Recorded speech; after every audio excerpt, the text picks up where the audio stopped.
This is Shopify Masters, the e-commerce marketing podcast for ambitious entrepreneurs. It's powered by Shopify, the easiest way to sell online, in person, and anywhere in between. To start your free 14-day trial, visit shopify.com.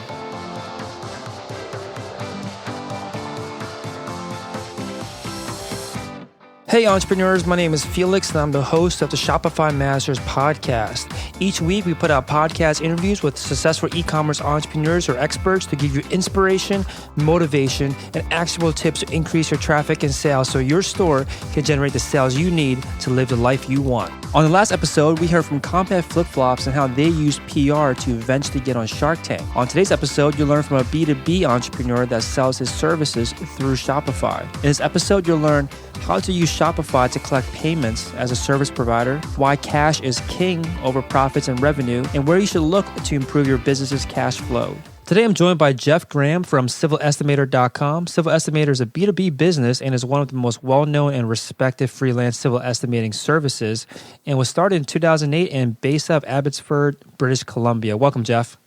Thanks for having me, Felix. So cool. So tell us a little bit more about your store, because you're the first guest I think is exclusively selling directly to businesses, and your entire web presence is focused on selling to other businesses. So tell us a little bit more about your store / service and what exactly do you guys do? Yeah, so our company offers freelance estimating services primarily to excavating companies. The way that works is when a job goes out to tender, they'll need to know very specific information about that job before they bid it. So they'll need to know how much topsoil needs to be taken off, how much gravel needs to kind of go back on site, and even things like areas of concrete and asphalt and pipe and that sort of thing. So it's a very niche service that we provide, but also a very necessary one. We started in 2008, and it was kind of a novel thing to do this on a freelance basis in the first place. Normally, an excavating company will just have somebody internally that'll do this kind of work. So it was a bit of a novel thing to kind of do this for more than one company. And my dad was the primary operator of this business for about the first 6 years. I came on full time about 2 years ago, and when I joined the company, I was kind of thinking in the back of my mind that there might be some implication for e-commerce. Prior to working with him, I had operated a bookstore, a Shopify store, I should say, that sold books that did pretty well. And I thought, man, it'd be so cool to apply some of the learnings from that over to this deal. And it took a while. It was funny. We actually set up a Shopify store and didn't do anything with it for about 6 months. Like, we just used it as our website, and we're kind of going like, okay, there's got to be something that we could do. And what we came up with eventually was that we deliver these files to our clients, and what had been happening is we would deliver a file, and then it would, typically take around 30 days to get paid. And we were like, well, if we can just deliver the file and get paid immediately, we actually get to move up 30 days on cash flow. So we started putting the files behind the digital download app on Shopify, and so it was essentially like, you have to pay before you get the product from us. So instead of us delivering that product and sending an invoice, we're saying, okay, here's the digital download link, and they took to it no problem, and it solved a huge issue for us internally in terms of collecting payment, and again, like, you get like essentially an extra month's worth of cash in the bank, because instead of waiting another 30 days, you move right up and you're getting it. It gets remitted from Stripe within a week. So it was awesome, and it took a ton of stress out of that invoicing process. That's awesome. So you said a few different things that I want to dive in a little bit, just so we have a better understanding of the customers that you guys serve. So I guess I'll try to walk through this based on what you said, and you can correct me where I might be mistaken. So there's a job that's put out that someone needs to can take up as a project, like an excavation project. But the companies that are going to bid on it need to get a better understanding of the costs that are involved, and that's when right. You guys step in? Yeah, that's right. So we would do like volume calculations. So they would send us like a survey of the existing site and then the plans that the civil engineer has drawn up, and there would just be like a differential. So it's like they're called cut and fill volumes. So we would take what's there and we would take what's going in. So if it's like we're excavating for a parkade or a school or whatever, and we would figure out the differential between those two things. Sometimes you need to put fill onto the site. Sometimes you need to cut out of the site. These projects are typically like multi-million dollar projects where if you get those calculations wrong, you can put your company out of business. So it's very important to get these calculations right. So once you have those calculations, you say, okay, I know it costs X and Y to do, 1,000 cubic yards of cut or 1,000 cubic yards of fill. And our clients are able to submit a very accurate bid on that project because of the calculations that we do for them. So this sounds like to me as an outsider, sounds like a lot of hands-on work though between you and the client. Is it as hands-on as I'm imagining, or is there because you're selling now basically not necessarily a product, but it's definitely more productized, right? So is there an issue there with a very custom experience? It's at least that's what it sounds like versus a productized version of it online.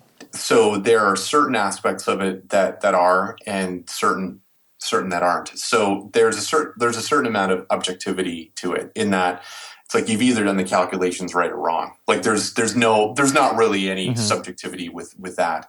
There are certain elements in terms of like there are things called labor and equipment rates where they might go, okay, I know that my guys can do this job a little bit faster, or I've got a dump site that's a little bit closer, or I have an in with a certain supplier. And so, yeah, there'd be a certain amount of subjectivity there. But in our experience of it, like a lot of that client interaction typically happens in the first couple months of like a new relationship. Then they develop some confidence in us, and it's sort of like off to the races after that. So it would be more like demonstrating that we know what we're doing. Then once they kind of go, okay, they do know what they're doing, then that interaction diminishes rapidly as we go. I see. So are they buying like a service from you where they purchase it and then they continue to work with you afterwards to get what they need, or are they buying a digital product from you and then they kind of take off on their own and use it and then that's all they need from you? So yeah, so every time they have a new job come up, they'd essentially approach us about doing a calculation specific to that job. I don't know if that answers that. Okay, so they go to your Shopify site, they purchase one of the services which is listed as a Shopify product, and then from there, you're like going to call them up or email them or something to get more information from them. Like, what is the kind of experience? So what is the mechanics of it? Yeah. So it actually, not quite like that actually. So what I guess maybe a typical arrangement would be, one of our existing clients would either call us or phone us and say, hey, I want to bid this school, right? They would send us the plans. We would do all the calculations, right? Then we would put it into a zip file and put it into the digital download app on Shopify, right? Mm-hmm. And then we would set the price based on the hours that we put into that job. And then we would just send them the link and it would just be a quantity of one, right? Very cool. So then they just download the files. Boom, we've got our money. They've got their files, and we don't have to worry about invoicing. So you're really using Shopify as like a legit, just like a shopping cart alone. Just here's the items that you wanted to buy from us. We already practically put it together for you. All you have to do is use Shopify now to make payment on it, and then we'll deliver the product. Exactly, yeah. And the problem that it solves is, you don't have to chase somebody down after you've delivered the file. So I was I was kind of thinking about it before this interview, and it's sort of like it almost feels a little bit like a hostage negotiation. It's like, okay, I have your files, you have my money. How do we do this exchange in a way that's kind of where it's like, when I give you the files, you're going to pay me, right? Do you know what I mean? And that's a big issue in B2B in every profession, right? And so what this solves is like, well, a few things. It's like you don't have to chase people down. You move up 30 days on cash flow. And then, yeah, it's sort of like, well, just pay me and you'll get the file instantly, right? It's a very elegant solution to what I think is like a pretty big problem.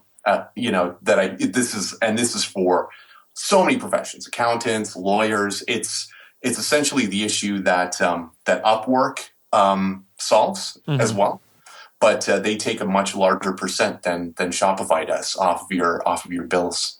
Yeah, I like it. I think I'm not sure if there's many other businesses that use it this Shopify this way, but it makes a lot of sense, and it probably feels this hostage situation that you're talking about, this awkwardness only comes about because it's not a typical experience or it's like a new way of doing it because when I go online Amazon I don't expect to get my items for free and then they invoice me 30 days later for it, so that experience is so natural already that it doesn't feel like a hostage situation. But Sorry. In saying that, I was saying it's more like that way without using Shopify, right? So no. it's like you've already submitted the work, and then it's sort of like, hey, well, I've gave you my work.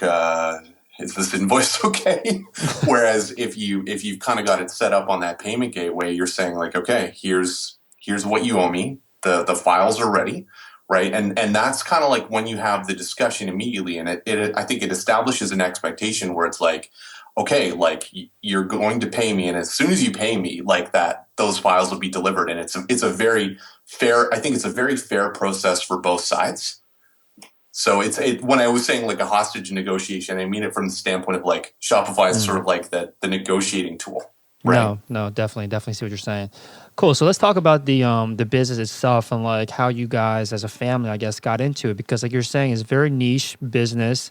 Are there a lot of competitors in the space do you guys bump into other competition? Like what's the landscape like? Yeah, there's actually quite a few companies in the U.S. In Canada, we'd be the only one that honestly we know of. That's not to say they aren't there, but we don't kind of run into any competition like in our own markets. In terms of how it got started, my dad has been estimating for like 35 years, and about 8 years ago, kind of had this idea to go out on his own. And it was in part because he'd heard of a few companies down in the US. And there are some kind of like in Australia and the UK that do this way. But he'd heard of, basically this happening in other markets where excavating companies would essentially hire estimators out on a freelance basis. So he liked the idea and found like one client that was willing to give him some work. And it was sort of like, he got out there and word of mouth sort of took over, and it was just kind of an immediate hit. It solved a huge need in our own market, and that need was essentially that there's like a really big company can afford to hire somebody full time to do this, right? A really small company doesn't bid particularly complicated jobs, but where we found our niche was that. There were these companies that were bidding complicated jobs, but weren't big enough to hire, to pay somebody $150,000 to bid all their work. And so there was like this kind of this great niche that immediately just kind of flocked to us when they found out about the service. So I guess since then it's sort of been about managing demand and trying to kind of make the admin process as seamless as possible so that we can kind of maximize our billable hours as we go. Mm-hmm. Is there anyone else out there that's selling, any competitors that are doing what you're doing, like online, where you are basically, I guess, using Shopify or any other platform as like a payment processor for their, or even to just have a presence online? Is your competition doing that as well? I mean, we've looked and haven't been able to find any. So if it is, I would say, yeah, it could be out there, but not that I know of. Makes sense. So, like you're saying before, that the typical, I guess, arrangement is that you would deliver the end product, the estimation, and then 30 days later, or whatever terms you have, that's when the clients will pay you. So now you kind of flipped it around and said that, hey, here the estimation is complete. Just make the payment, and then through the Shopify Digital Downloads app, you'll automatically get your estimation. So, because customers are used to doing it the other way, was that an issue? Like where now it's like they have to pay immediately rather than some kind of like net 30 or whatever other payment structure is possible? Yeah, it took a bit of explanation. So it was sort of like, there was a little bit like, what am I doing? Well, like, and it wasn't so much that there was resistance to the idea, but it was like not really understanding what we were trying to do, right? Then, so it took a little bit of customer education with a couple of them. There were a few that got it right away, a few that, took a little bit, and a few was like, okay, we should grab a coffee so I can walk you through this kind of thing. So, but once they understood what we were doing, it was sort of like, I think, just a general recognition that it was just fair to everybody. Like there was no kind of surprise on their end too about like what we were going to charge. Because I think, one thing that happens from time to time is that you do the work and then, within a few days you submit an invoice, and then they're looking at this invoice going like, whoa, what, seriously, like that's what you're charging me?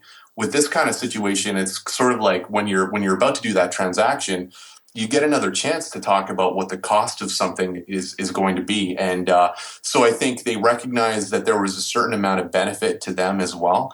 And then also, once they learned how the thing worked, I think they found it to be like a very convenient system too. So it's like, okay, so all I need to do is put in my information and hit buy, and then I immediately get my files. Like it's so there was, after kind of that initial customer education, it was beautiful. Awesome. Can you give us an idea of how, I guess, successful the business is? Like how much volume are you doing through the Shopify site? Yeah, so online we would typically do $13,000 to $15,000 a month, and it's and that would be pretty consistent throughout the year. We typically have a bit of a spike in spring, where we might go over 25,000, and then obviously we, like any business, you have an ebb where you're down to 5 or 10, but yeah, I mean, at the end of the year, our revenues would normally be in the range of 200 grand, give or take. Awesome. So I'm sure you don't give any specifics about this, but I'd imagine, especially since you're selling digital content, that 15,000 a month or 200,000 a year, a good chunk of that is going to be profit, right? Because it's a digital product. It's not like you guys are reselling something that's $12,000 and you're making just $3,000 profit or something. Absolutely, yeah. So there obviously there's the Stripe fee, like that's it. So that was one thing that kind of hurt a little bit, right? So it's like you're going from kind of getting paid by a check where you don't have that percentage come off. So yes, in a way, it ate into our profits. Depends how you look at it. So in a way that we had to pay that 2.9% that we didn't have to before. Now the flip side to it is like when we looked at it and went, well, we can move up 30 days on cash flow though. Like that's an extra $15,000 that's in your bank, right?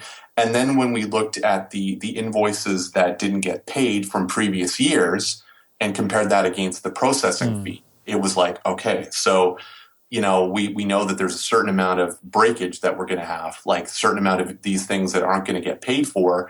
If we do this and always get paid, that's easily going to offset that transaction cost. Yeah, and there's something psychological about this for the buyer too, right? Because when you get something and when you have to pay money to get something, it's the benefit is like sitting on the other side of that payment, right? So once you pay it, you get it. When it comes the other way, where you get something, you have it already in your possession, and then 30 days later, you're expected to pay for it. There's a psychological kind of like friction there where you don't feel the benefits anymore because you already have it in your possession. So I think that has a big, I guess, benefit on things like you're saying. I guess, I mean, they couldn't not pay for it and get it anyway in this situation, but I think that there's also that kind of psychological benefit for the buyer that they are getting an immediate benefit for something that they're paying for. And I think that that's kind of I guess, a qualitative thing that you can't really measure, but I think it does mean something to the customer. I completely agree. And I think in addition to it,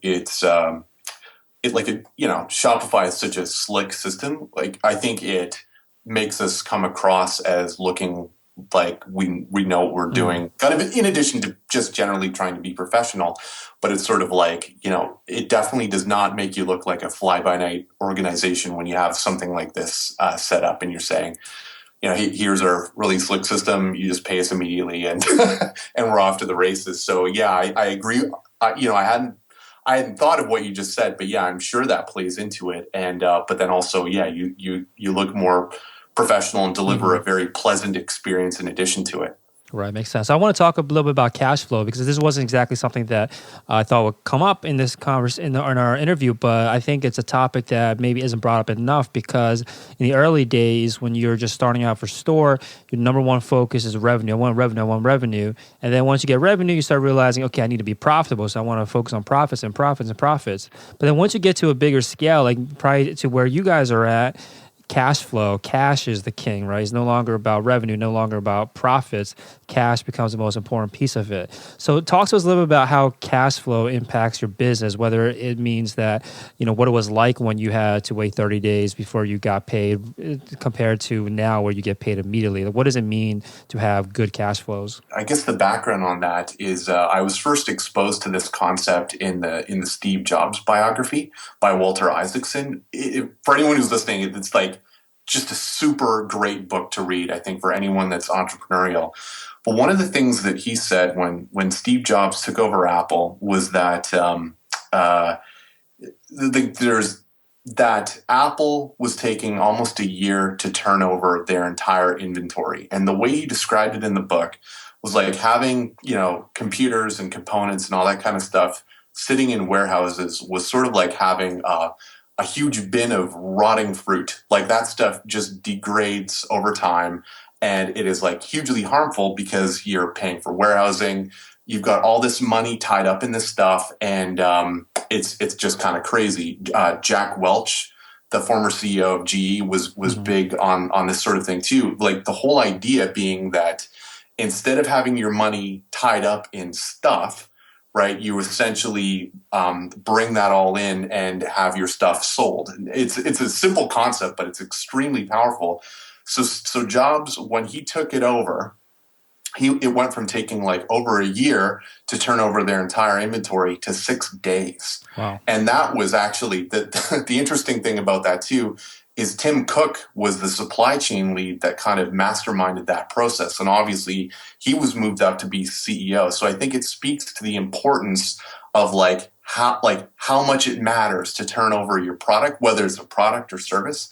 Like that stuff needs to be turned over immediately, just because the implications for, freeing up, like basically keeping your business liquid are huge. So like, you just think like, so instead of having, 10 million, 100 million, 150 million dollars tied up in stuff that's essentially rotting, you've got 150 million dollars that's back into your business that you can start investing in other proactive stuff.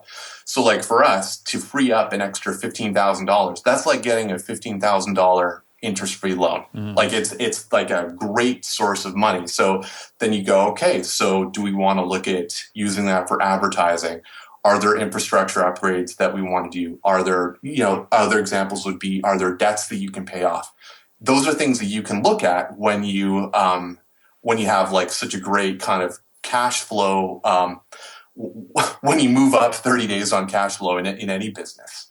Yeah. So, and just maybe to drive this point home, like what are the dangers if you are not doing this, where maybe you are to your suppliers, you're paying them on net 30, and then your customers are paying you on net 60. So now you have 30 days where you basically already made payment on yourself, but are still waiting for payments. Like, what does that mean for a bit? Like, how is that dangerous for a business? Oh, yes. I mean, so then, in theory, you just run out of money. And when you run out of money, it's game over. So if yeah, if you've got all this money that's owed to you or all this money that's tied up in product, and then all of a sudden you can't pay the bills, you can't pay yourself, yeah, then that's it. Yeah. It's an extremely dangerous place to be.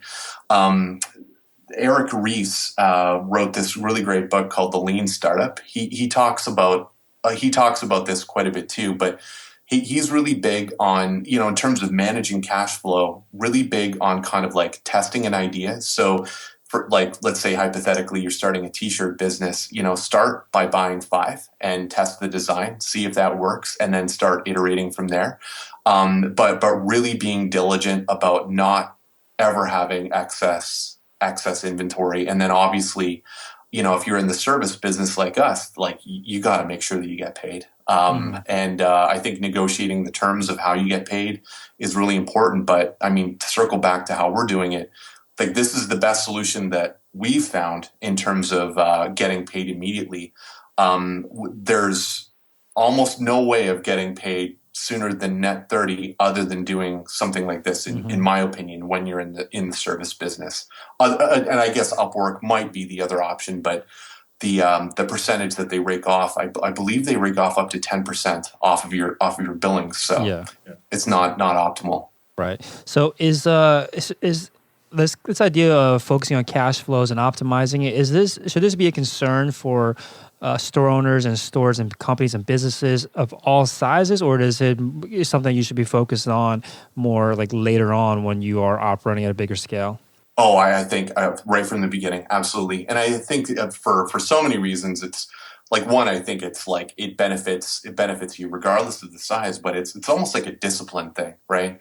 It's sort of like I'll quit smoking later, Yeah. right? It's like, you should quit smoking now. So yeah, absolutely. I mean, I think it's sort of like a danger when you're big. I think the danger when you're big is that you might actually have a lot of revenue coming in and not realize how much of your money is actually tied up in inventory, and you can kind of get caught like Apple did, realizing, oh my gosh, we've got all this junk sitting around basically, and now we're in trouble. I mean, when Jobs took over, that company was headed for bankruptcy, and this is one of the reasons that they identified as why they were in such deep trouble. At that point, that was a multi-$100 million business that was struggling with this. And then I think when you're bootstrapping an operation too, it's like you don't want to start out, say, with $10,000 and then all of a sudden have $5,000 tied up in mugs that people aren't buying. That's a huge issue too. So I think, taking that disciplined approach of going like, no matter what I do, I'm consistently going to monetize the product or service that I have and get that money back in the bank and just kind of keep that process going.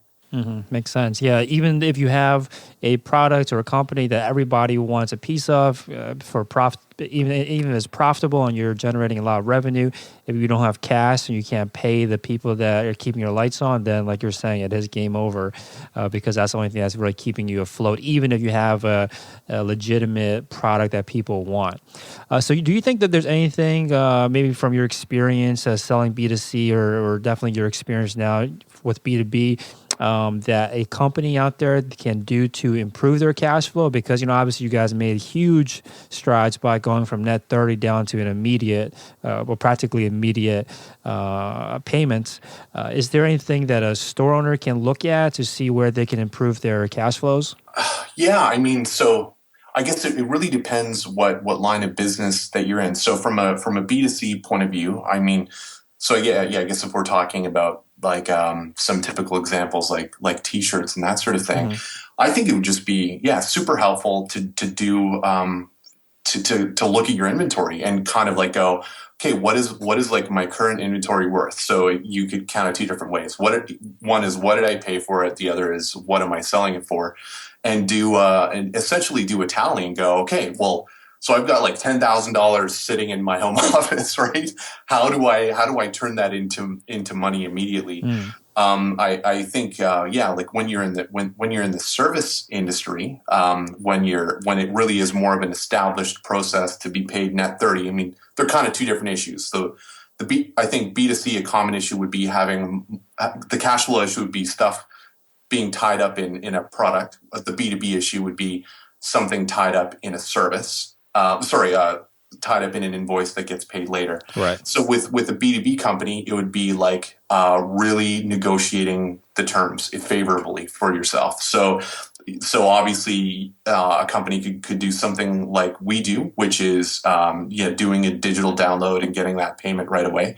Another would be saying like, okay, like I want to be paid in 2 weeks. Another would be imposing financial penalties for going over 30 days. So like if the company you provided the service for is late on their invoice, then you charge them punitive interest rates so that at least when you do get paid, if you've had to incur debt to keep yourself going, you can pay off that debt. That concept kind of makes sense. But yeah, I think on the B2B level, it's negotiating terms. On the B2C level, it's just inventory controls are majorly important. Makes sense.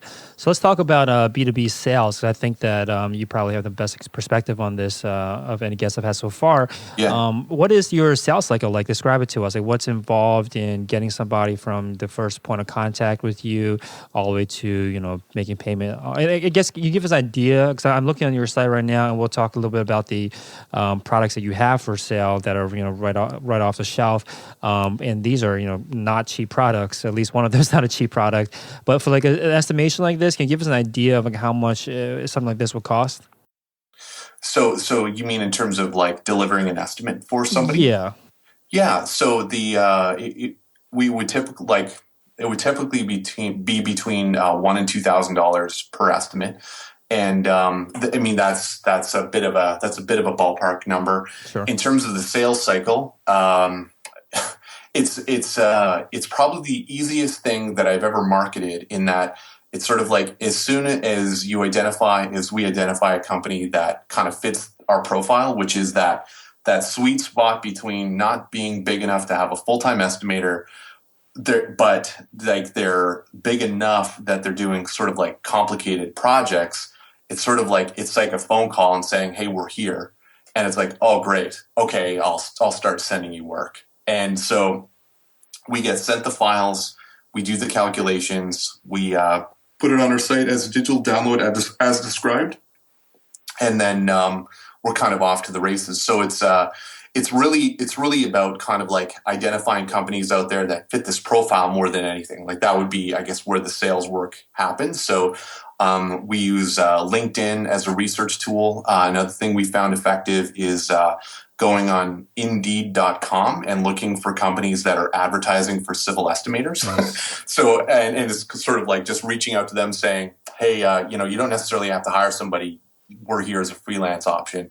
So it's sort of like just generating awareness among that key demographic. And once they're aware that we're here, it's really easy after the fact, because the need to them is so obvious. So I'd imagine that you also get a lot of repeat business then, because these are people that constantly need estimations, right?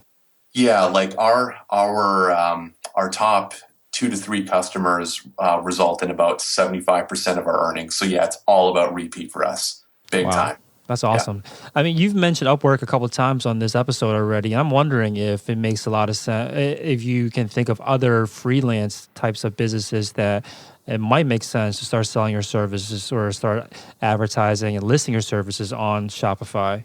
Totally, yeah. Lawyers, accountants, bookkeepers. Gosh, you could do this with landscaping, plumbing. Virtually, I would say it applies to virtually any service. I would say where it's the most elegant is when you have like a digital product that you're delivering on the other end. So let's just use a hypothetical example. Like say you're a lawyer that specializes in wills. You do up the custom will for somebody, and then you just put it behind your paywall and say, okay, you'll get your will, like your custom will, when you paid me. Same with, like you could specialize in doing business plans, or, I think anything kind of service related. A graphic designer would be another good example too. So you've done up a nice, visual identity for a company. You've got all these files. You could just say, okay, it's on my website. Go ahead and once you pay me, you get those vector files delivered to you instantly. So Yeah. I think it has incredibly broad applications. I'd almost say the question. So the question is like, what industries does this not apply to? And I think there are very few, in my opinion. Can you think of any, or you can barely think of any? It'd be like when the scale is so large and the relationship is so so long Hands-on. standing that it just doesn't make sense. So like, just for instance, my mother-in-law works for Irving Shipbuilding in Halifax, and they're building these like massive Arctic patrol vessels, and one of their subcontractors is Lockheed Martin. And the money going back and forth would be hundreds of millions of dollars, right? And that just makes no sense. Right. Like the process, just the credit card processing fee on that alone would be astronomical. And of course, they have contracts involved and that sort of thing. It makes no sense. I feel like, at those scales too, it almost might turn the client off that you are Yeah. sending them somewhere not personalized at that scale. Yeah. But I would say on the other hand though, where it's sort of like you're more of like a small business. It's like if you're in the service industry and you're delivering a digital product, I just think that this is like a really good option that kind of surprised me that I'm sure other people have thought of this, but I hadn't really seen it at all. The kind of Shopify just seems to be so extensively used for B2C, which is great. But it's really what it's meant for, but a lot of money changes hands B2B. So I think it's a great option. Yeah, I know my friend Jonathan over at HeyCarson.com. They also do these things. They're basically like an agency for Shopify stores, and he sells like theme tweaks or like even monthly plans or like a call, like if you want to call and talk to an expert or something. He sells that through Shopify as well as all services. Awesome. Basically. And to some degree, some of them there's no delivery at the end of it even, but it seems to still work for him. And I know the other people that are selling, I interviewed a guy previously. He runs a site that basically sells just drum loops for musicians, and he sells exclusively through Shopify too. Because like you're saying, there's a digital download at the end of it. There's a deliverable at the end of it. And I think that definitely kind of makes the most sense for a business that wants to sell, for a service that wants to sell online or through Shopify. So cool. So let's talk a little bit about the two main products that you have listed as, I guess, off the shelf, like things that they can buy that doesn't require much customization. So one, I think is just hilarious. One's priced at $34.99 and the other one's priced at $2,999. Yeah. Do people actually buy something that expensive online? Like No. the 3,000? No, that's an experiment. I'm actually feeling very self-conscious about it. Yeah. So with that, so one is a spreadsheet. So what the spreadsheet that you're talking about, that's like $35. We probably sold about $1,000 worth of those. It's sort of like a nice little sidebar. We emailed out our contacts in British Columbia and just said, hey, here are like some numbers you can use for a budget estimate. We seriously spent maybe half an hour putting that thing together. And, you think like, yeah, it's kind of made $1,000 in half an hour. It was pretty nice. So we were a little bit emboldened by that because it wasn't really what we were using Shopify for. It was, as described before, like more of like an invoicing, billing kind of solution. So we thought, okay, well, why don't we try something else? So we put up another database. It's called an HCSS database, and essentially that database is something that would take about 6 months to set up on your own. And so we were like, we can't just sell this for like $50 or something. So we put a hefty price tag on it and have had no bites on it. I can't say I'm super surprised, but it's sort of like along the way we've tested a lot of different ideas about how we can kind of further monetize the store. So yeah, I feel like when you are a freelancer or a service provider, you will be able to over time identify the kind of commonalities between all your clients, like things that they need specifically, and that's when you can start releasing more and more products. Rather than obviously still keep up the service end of your business, but the more products you have, the more kind of less trading time for dollars sellers you're doing. And I think that, we had a whole conversation earlier about free up cash flow, but you can also free up your time, which is just maybe even more valuable than having cash. So I think you're on the right path by trying out these different kind of products. And, if someone did want to come along and was talking to you through the phone or email and saying they needed something like this, you can go through that same exercise of just sending them a link to, hey, you can just buy this through here. So I think it's setting you up for something, at least in the future. It makes sense. So I want to talk a little bit about the kind of key to sales for service providers and freelancers, which is referrals. And you mentioned to me before the call that asking customers for referrals is a great way of drumming up business for yourself. So tell us a little bit about that. Like, what is your process like for asking for referrals from past customers and clients? Yeah, really simple, actually. So obviously when in almost any industry, well, in every industry, I'll generalize like that. The relationship is just so key. So we've got a handful of companies that over the years we've just become very, very tight with, and they respect us, and so it's sort of like having that conversation of. Like it's great over a coffee or a meal or something like that, but just saying like, hey, do you know anybody that you think might be interested in our service? And it's like kind of a hard question to ask, because you're essentially in some ways asking them to refer us on to their competitor.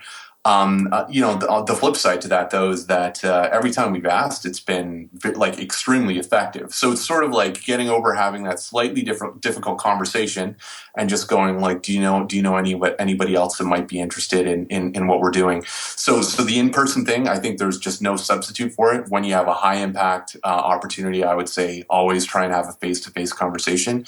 The other way that we've done this that has worked really well is actually sending out an email. So a couple of times we've sent out an email. We have about between 900 and 1,000 contacts on our email list. We just emailed everybody and kind of said, do you know anybody that'd be interested in our service? And that was an awesome lead generation tool. I like, again, just super simple, very blunt and to the point. Do you know other people who do you think like would need what we're doing? And that worked great. I think that's a great idea. Did you also get people that were on that list who remember who you were and say, oh, wait a second, I need the service as well? Did that happen too? Yes. Yes, it totally did. Yeah. And so, I think it's sort of like, I think it builds this mentality of the people that you're talking to think of themselves as like an advocate for you. I think that's really important psychologically, where they go, they're kind of putting themselves in in our shoes and saying like, yeah, who do I know? Who do I know from my network that would benefit from what these guys are doing? And so I think that sort of like has a dual benefit of getting referrals, but then also they're thinking about you in a very kind of positive, proactive light, and they might just go, yeah, I'm actually like somebody I should refer I should refer on to them, and so it absolutely works that way, where you start hearing from customers that maybe you haven't heard from in a few months, and I think everybody should, like, referrals are just so great. Referrals and loyalty. Yeah, I think it's one of those tenets in the Dale Carnegie's How to Win Friends and Influence People book, where he says that if you want someone to like you, ask them to do you a favor, which seems a little backwards. Like, why would someone be like me more if I'd ask them to do something for me? But there's a whole psychology about why when you do ask them, when someone comes to you and says, hey, I need your help, they feel like, oh, this person trusts me or trusts my opinion or trusts me to help them. And that automatically builds more of a bond between you and that person. So I'm not sure if that's the reason, that the same thing you're getting at, but I do think that you should be asking not necessarily asking them for help, but like, depending on your past customers, past clients to help you grow your business. I think there are a couple things that happen there. So yeah, when you ask somebody for a favor, I completely agree with what you said and kind of your quote with Dale Carnegie. And I think the other side to it is that it shows a level of trust in the person that matters a lot, because you're being very vulnerable. Yeah. Like you're kind of saying like, I'm asking for your help. And that does put you in a situation where they can really kind of like, they could kind of smack you upside the head if they want. Like, it really hurts when you ask for help and somebody turns you down. And most people realize that. So it's like, wow, this person is being vulnerable with me. They obviously trust me, that I feel good about that too, Yeah, I mean, I'm always a big advocate of store owners, business owners to be as real as possible, meaning don't sit on top of a throne and say, hey, this is, my kingdom and enter my kingdom and buy my stuff. You really want to be on the ground and be on the same kind of level with your customers and your clients. So I think you're on the right track. So to make this applicable to the B2C folks out there, how do you approach, like, what is like the call to action, I guess, when you send this email out to, well, no, before I go down that way, I just want to know when is the right time to ask for a referral? Like when is it right after you deliver the goods they need, or like, weeks after? Like when is the right time to ask somebody for a referral? I would actually say that, yeah, that really kind of, it's a great opportunity to think about segmentation, because I think the question is, who do I see as potential advocates? And yeah, because I'm just reading between the lines on your comment there. So it's sort of like, yeah, I just bought something from you, and now you're already asking me to refer you on to my friends. It's sort of like, I think you can do that a little too soon. So yeah, I think I would say it probably boils down to instincts. My suspicion, though, is that most people would probably be a little bit too conservative about who they ask. So they'd go, okay, well, like, I'll ask my mom and dad and cousin for a referral, but I'm like too afraid to ask everybody else. I would say it's probably good to push the boundaries of who you think might be willing to help you. So maybe like kind of look through your list and go, I think these people would, make like they look like they could be advocates for me. Maybe take it a step further, but then, yeah, obviously think about maybe those handful of people where it might be too jarring to do it yet, right? Maybe wait a little bit wait a little bit for them. But yeah, I would say, urgency and being bold is probably, the thing that you're going to want to do. Yeah, I would probably say you want to wait at least until they've gotten the value out of the thing that they've bought from you. If they just bought it and they've never haven't even used it, they haven't even gotten it yet, and you're asking for a referral, I don't think they would, like, for like a B2C product that's not as expensive as the stuff that you're selling. I don't think anybody would react negatively to it, but it might not be as effective. Because if I bought something and I got it and I loved it, and then a day later someone emailed me and asked me, oh, how'd you like your, shoes that you bought? Do you think any of your other friends would be interested in it? I'd be like, yeah, man, because I'm really on this high of, I love this product. That's the best time for you to ask me to refer other people to you. That's a great point, actually. Yeah. Yeah, definitely. Yeah. Cool. So maybe it's this last thing. I'm not sure if this is something you've been doing for a while, but I saw on your site that you have an online community tab or link as well, which is using Slack. So tell us a little about this. Like, what was the purpose behind this idea of creating an online community for your store? Yeah, I'm really happy you asked me about that, actually. Essentially, it's about kind of nurturing relationships with existing people. So, like, there are all these really weird things that come up when you're estimating stuff. One example that I like to use is from a colleague of mine, but he was telling me that he was doing an estimate for a prison, and he was looking at the plans, and in the plans, there was this thing called a muffin muncher, and he was like, what the heck is a muffin muncher? So he's like looking around, and finally found out that it was actually this thing that connects to a sanitary, which is like poop and pee. And it essentially is like this crazy gnashing thing that grinds up whatever comes through it. Oof. And the reason you put this sort of thing in a prison is that you actually have like stuff going through your sanitary that you wouldn't want to kind of get out into the sewage treatment plant. So could be things like essentially contraband, right? You can infer what that means, but it was sort of like this super obscure thing that it took him forever to figure out. And it turned out that there was somebody deep in his network that had known about this. And sort of what I was thinking of with Slack is I'm like going, well, there are all these people that kind of have these, I guess, obscure issues that come up. Wouldn't it be great to put together an online community where it's like, hey, I need a bit of help, and because it's such a niche thing, right? Hey, I needed a bit of help. I've run into this issue. Has anybody seen it before? And to me, it's about kind of like being a central part of that conversation, so that when you help somebody else out, they might think of you down the road of like, oh hey, I think I can refer them some business, or I think maybe there's a way that I can help them out. Like they did a favor for me, I'd like to do a favor for them. So it's all about kind of like nurturing that community, which I think is just a great like long-term way of thinking about a business. Yeah, this is something that I've just come to realization too. And just for anybody out there that doesn't know about Slack, it's just basically a chat program where you can, because anybody can really join and be part of like the same chat room. I guess you can kind of think of it that way.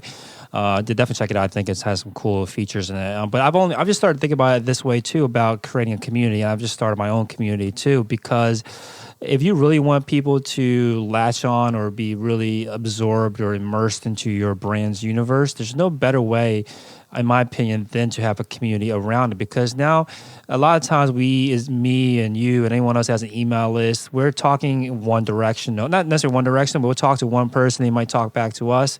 But all these people you're talking to have one major thing in common, which is the problem that you're solving or the products that you're selling or the lifestyle that you're putting out there. They all have something in common.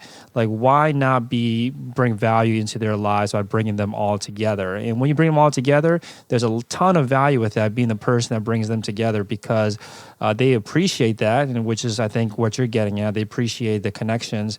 But then you get everybody talking about the thing that they're all tied together about, and your product, your brand, your company all becomes much more top of mind, and it becomes like a natural extension of the community. So I'm just saying all this because I think community is definitely one of the keys, I think, to having a sustainable business with repeat buyers, because they're going to stick around for much, much longer than somebody that doesn't belong to a community. I completely agree, and I just to add to that too, I actually find that it makes things so much more lively and enriching as well, right? Where it's like you can kind of sit behind your screen and get a little lonely, No. and then sort of like, okay, you feel like a little bit more sense of purpose, and that you're putting a little bit of like good and light into the world. And even if there are relationships over Slack, it's just kind of like it is. If you're a relational person, I think it's a great way to kind of grow your business, but then also like, just doing it for altruism and doing it because it makes your day nicer. I think that matters a lot too. Yeah, I've learned. I've been emailing my email list for a couple of years now, but I just started my own group, my own community, and I've probably learned just as much as over the last couple of weeks just by being in that community, because the other people in the community are going to help generate discussions. It's not just you.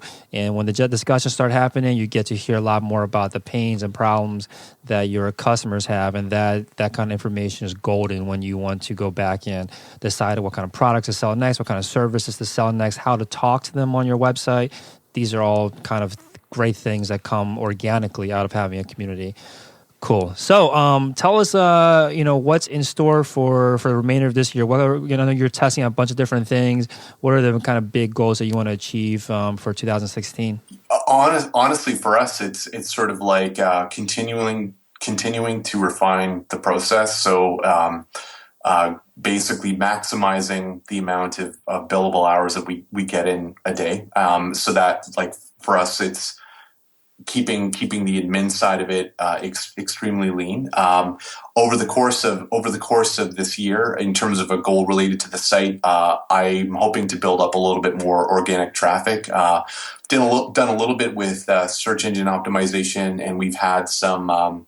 We've gotten some leads through search, which is kind of like a new thing. Historically, we've had to go out and find them. I think with how powerful Shopify is with SEO, we've noticed that our ranking in Google has continually improved over the years. I've done a bit of blogging that seems to have improved it as well. So yeah, I guess it would be the simultaneous thing of like maximizing the time that we spend basically billing out our time, and then hopefully having a product or a site that indexes well, and we kind of get those leads of people that we would never think to find. Awesome. So again, civilestimator.com is the website. Thanks so much for coming on, Jeff. I bet no one out there is listening that actually needs your services, but if they want to follow along and see what you've been doing, if anyone out there is thinking about selling services online, I think Jeff is probably one of the. Definitely check out his site. I think it's set up in a great way to demonstrate that. Anywhere else that you think the listeners should check out if they want to follow along with what you're up to? Oh, hey, look, I was actually just going to say is like if you do have a service business and want to contact me through the contact form, like I'm the one who gets those emails. I'd be more than happy to give you my opinion on certain things. So. It doesn't matter to me. Obviously, if you don't have an excavating company, I'm sure you're right. But if you are in the service industry and listening to this and would like to pick my brain a bit, go hop on the site and shoot me an email. Awesome. Thanks so much, Jeff. Thanks, Felix. Thanks for listening to Shopify Masters, the e-commerce marketing podcast for ambitious entrepreneurs. To start your store today, visit shopify.com for a free 14-day trial.